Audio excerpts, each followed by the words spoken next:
एक पदयात्री ने स्वयं पदयात्रा पर जाने का निर्णय लिया, कुछ ऐसा जिसका वह बहुत आदी नहीं था। पूरा दिन सामान्य रहा। पेड़ों और झाड़ियों ने उसके चारों ओर घेरा बंद लिया। उन्हें पहाड़ों में बाहर रहना अच्छा लगता था। उसे कुछ भी अजीब नहीं लग रहा था।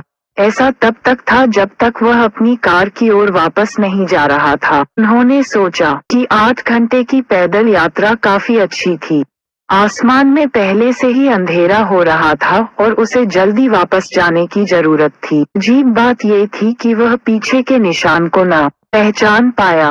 वह घबराने लगा। रात बहुत पहले ही हो चुकी थी और उसके पास केवल एक टॉर्च थी और उसे वापस आने का कोई सुराग नहीं था। वह जानता था कि पहले ही बहुत रात हो चुकी थी और खतरनाक जंगल से होकर गुजरना बहुत खतरनाक था। उसे चिंता होने लगी कि रात के लिए उसके पास कोई आश्रय नहीं होगा। जब लगभग सौभाग्य से वह एक टूटे केबिन में पहुंच गया।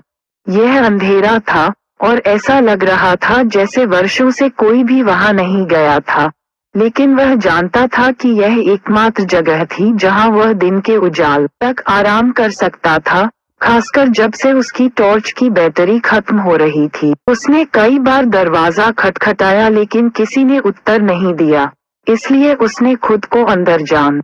अजीब बात यह थी कि केंद्र में एक व्यक्ति के लिए उपयुक्त बिस्तर उसका इंतजार कर रहा था। वह जानता था कि अगर मालिक वापस आएगा तो वह खुद को समझा सकता है। यकीन था कि मालिक को कोई आपत्ति नहीं होगी या शायद वह मर चुका था। इसलिए वह आगे बढ़ा और बिस्तर पर आराम से बैठ गया। जैसे ही उसने सोने की कोशिश की, वह कमरे के चारों ओर चित्रों के संग्रह को नजरअंदाज नहीं कर सका। अजीब दिखने वाले लोगों के चित्र, सभी उसकी ओर देख रहे थे। प्रत्येक के चेहरे पर मुस्कान थी जिसने उसकी देह को ठंडक पहुंचाई। बहुत समय नहीं बीता जब पदयात्रा की थकान उस पर हावी हो गई और वह चेहरों को नजरअंदाज करने में सक्षम हो गया। अगली सुबह वह जल्दी उठा और यह देखकर हैरान रह गया कि कमरे के चारों ओर कोई पेंटिंग नहीं थी। प्रमुख शिकारी 4 लोगों का एक परिवार, 2 छोटे बच्चे और उनके माता पिता सड़क पर यात्रा कर रहे थे जब उनकी कार खराब हो गई। माता पिता मदद की तलाश में हार गए और बच्चों के उबने की स्थिति में उनके लिए रेडियो चालू छोड़ दिया। रात होने तक माता पिता अभी भी नहीं लौटे थे। अंधेरे में बैठे बच्चे रेडियो सुनते रहे हो। जब उन्होंने सुना कि एक खतरनाक हत्यारा पास की जेल से भाग गया है तो वे घबरा गए। समाचार वाचक ने श्रोताओं को अपने व्यवसाय के बारे में अत्यधिक सावधानी बरतने चेतावनी दी। समय बीतता गया और बच्चे इंतजार करते रहे। कार के बाहर एकदम सन्नाटा था। अचानक उन्हें अपने ऊपर कार की छत पर दस्तक सुनाई दी। खनन, ध्वनि, ध्वनि। दस्तकें तेज और तेज हो गईं। डॉफ, डॉफ, डॉफ। अब और बर्दाश्त नहीं कर पाने पर बच्चों ने कार के दरवाजे खोले और डर के मारे भाग गए। केवल सबसे बड़े ने ही में डर के स्रोत को देखने का साहस किया। कार के शीर्ष पर एक बड़ा आदमी था जो वाहन के शीर्ष पर 2 वस्तुओं को उछाल रहा था। बच्चों के माता पिता के